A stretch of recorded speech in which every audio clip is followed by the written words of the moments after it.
Sabado na, bright pa rin? Ganyan ang tag ng mga Mambo Journal ngayong araw.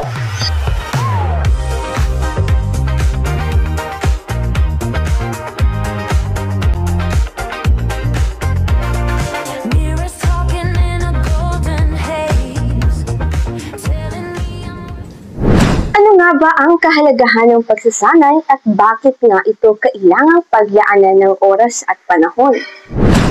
Mas makakatulong to sa atin para mas makapag-prepare sa parating na day. Kung hindi tayo magte-training, hindi tayo mag-i-improve para mas gumaling ang gawa natin.